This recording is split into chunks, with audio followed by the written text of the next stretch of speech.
Today we're talking about something we all struggle with, why some asks land and others don't. The truth is, it's often not the idea, it's how the message meets or misses the decision styles in the room. To help us unpack this, I'm joined by Dr. Juliet Bourke, one of the world's leading thinkers on cognitive diversity and decision-making.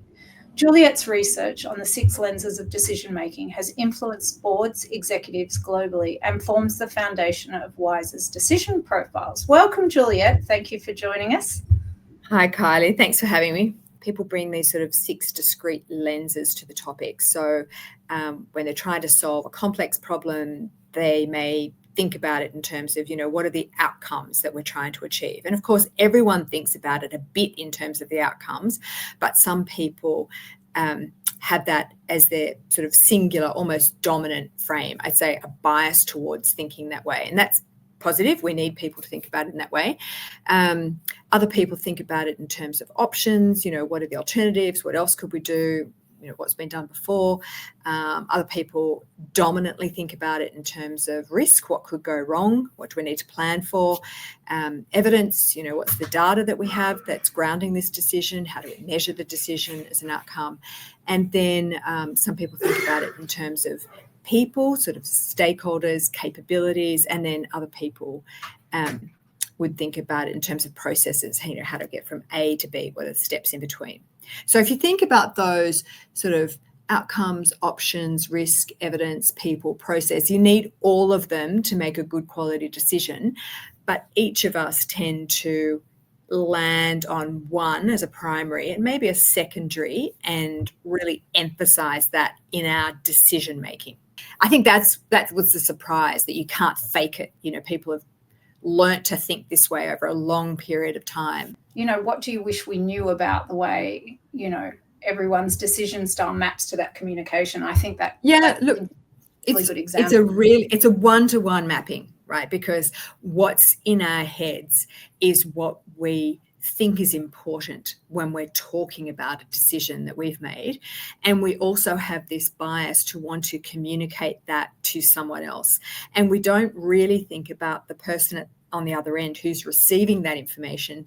Is that how they think about the problem? So we tend to anchor it in what we think is the most important facet of the problem and the most important aspect of the problem that we want to communicate. And I would definitely say I have been guilty of that.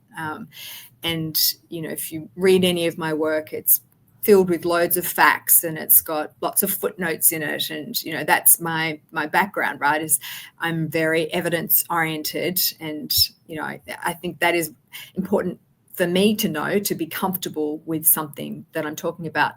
And so I would assume that that's really important for the person on the other end as well. They would want to hear that information. And I guess what I learnt with the communication piece is that all of us are listening for that bit of information which speaks to what we think is important from a sort of cognitive perspective. So, angling the content of what you want to say so that it includes, if you're speaking to me, a few facts and figures, means that I am more likely to lean into what you're saying rather than leaning back and waiting for you. Yeah, that's very interesting, but, show me the numbers kind of idea. So, I actually think there's a one-to-one mapping. Foundation recently reached out to me and said, could we use the decision profiles to work out what to send bequesters? Because say they've got a $20 million budget, 10 million comes from bequesters, and it's a really hard job. They've got a lot of people in it. We said, well, of course, how else would you be talking to them? Which then took me down a rabbit hole of learning how people reach out to people. And I should have known, because I get the emails from all sorts of charities. And Juliet and I had a chat at the time about what we'd kind of need to know to make a speculative decision profile, and then look at how to communicate with that person. So let's go wild and let's try and do a demo. Whoo, look at that. Okay, so this is what we have for snaps. Now we're going to do, I don't know where Juliet doesn't know what I'm going to do, but I'm going to do Jason Bourne because everybody knows who he is, and he might be. Cool. Yeah, so I've got a little blurb already written for him and his former CIA operative. He probably hates receiving emails, to be fair. So we're going to say what we know about him. What I've realized too with this, the more you write it yourself, the better the outcome, because if you do it through AI, I've got to work this out, because if you do it through AI, you get a bit of an AI glow. It makes everybody sound really nice. So you've got to ask it to go beyond. And if you use LinkedIn, I don't think a lot of leaders, as we were discussing before, put their own comms in. So that can be difficult. So you've got to really put it, you get the best, data in is always data out. You get the best results if you put in what you know about the people. And what we've realized from people's databases is they don't know a lot about people that's relevant to their decision style, which is interesting. They might have these. So a suggestion that I would have here, though, is that if you have seen anything that they've written, so a transcript of a speech, so say, of course, speeches are written by other people, but where you can tell that that person has gone off script and they're speaking about it by themselves, that's a good way of doing it too. Yeah, and also just getting their emails that you have in your inbox works well as well. Yeah. But we're just, we're faking it with Jason because he's never All sent right, me an great. email. Okay, so now I've got the communications with this person, and I've taken the name of the organization out. Hopefully no one's on the call, because really I've taken a real email here. And it's from a theatre company that's writing to Jason about, donating. It's the end of financial year. And then we can ask it to analyze its comms based on formal, neutral. We'll just go neutral, analyze the comms. And it's going to decide what we're doing right and what we can improve upon. So we know Jason's an analyzer, so we've got a clear deadline, got tax deductibility in there. The risk is the message leans heavily on emotional and abstract language, lack of specific dates, phrases like curtain is closing, alive and vibrant might not work with him, and the call to action is emotionally framed rather than logically justified. You're an analyzer, aren't you? I'm loving this. I'm like, oh my God, this is so right. I can imagine Jason Bourne reading this and he's like, you know what, I've got. Well, he doesn't have time to donate anyway. He's too busy dodging bullets. He's not an emotional. You're not going to get to him emotionally, No. He needs. Yeah, this is so great. And so then it's suggestions for your analyzers. And so then over here, it's rewritten the communications for you. It's got a lot more what the donation enables, empowerment for the 150 artists. And it's also not just, it's not going to write you the same email each time. It's still knowing what Jason likes, so it's individualized. So then also once we've got that, it pops it into a dashboard. Sorry. Yeah. Did you see the email that was rewritten? It's the starting line was, "You've got 1 day left." That is so Jason. Like, he works under pressure, right? Yeah, true, very true. Yes, here. That's really good. There's just 1 day left.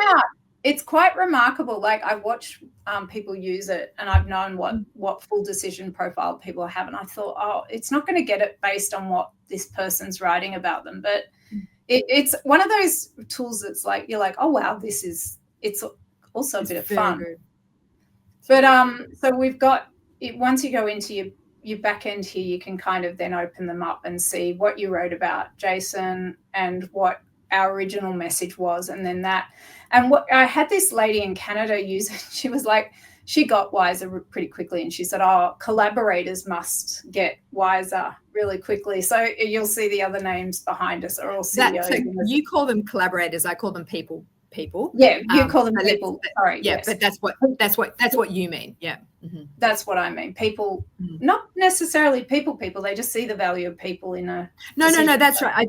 I agree. So a person has a people orientation. For me, is someone who looks at the stakeholders, who looks at capabilities, who looks at motivations. They take a people lens to the decision that they're making. That's what I mean by. Yeah, I don't mean someone who's sociable. No. And that when we first did it, we had that a bit wrong because that was what it was coming out as, and we've since reframed it. but yeah, we've been looking for collaborators in the top 1,000 CEOs in Australia, which has been it's actually quite fun. It's quite fun to do. And I think one of the things we've seen, and I don't know, I think what I'm seeing too is I think collaborators write a lot of the messages is what I think I'm seeing by using the tool. Yeah, my hunch would be that there would be more of that style of thinking in people who come out of comms and marketing, because they're all about stakeholder engagement. So they're writing it from that sort of people-based lens, would be my hunch for the people who are senior executives. So I wouldn't assume necessarily that the most senior people are writing it themselves, but they have to sign off on it. So it's still a reflection of them, but if they read it. Well, I guess they're leaving also, probably not micromanaging it all. I also know a woman that's using it for every meeting she goes into now. So she's like, before she goes in, she's writing the notes she knows on them. And she was saying to me yesterday, it's made a huge difference in the way she approaches, because I think we often bring ourselves to a meeting, which is what we're supposed to do. But it's not bringing yourself to the meeting. It is saying, as we know, you're adapting your style or your message to the audience that are in front of you. And I think that is a common thing to say. But then we go, well, yeah, but how do I adapt it? Like, what is the change that I make? And I think if you think about these different ways of communicating, it gives you a framework to then say, did I hit the note right if this person is oriented that way? And I love what you've done. And because you showed me the analyzer one, which is what I would call an evidence person, I have just done the validation for you, which is like, if you sent Jason Bourne's email to me, I would be like, oh, I'm on it, and that's the other test, right? Send it to someone who is that way inclined and see if it resonates for them. I've been sending a couple of cheeky emails going, oh, look, this Wize Snaps says this, you are this. And I think people are just intrigued by being a little bit of profiling on themselves. They've found it a funny way to engage them too. I think what it shows that influence isn't about being louder or more persuasive. It's about framing your communication so it connects how people decide. And a huge double thank you, because Juliet has actually given us her book, Which Two Heads Are Better Than One, available for half price on our website. So I can put I think I've even done there's a little code up there. I'm on fire today with the. You are so on fire. I'm so impressed with your tech. That's really good. The QR codes for Snaps and Juliet's books there. And if you do want to try Snaps, I've set up a little special code under Juliet 10 that'll give you 10% off. Reach out to me on LinkedIn. If you heard this, if you've got any questions, I'd love to discuss it with you more. But great to see some friends again too. Wonderful. Yes, thank you all for joining us.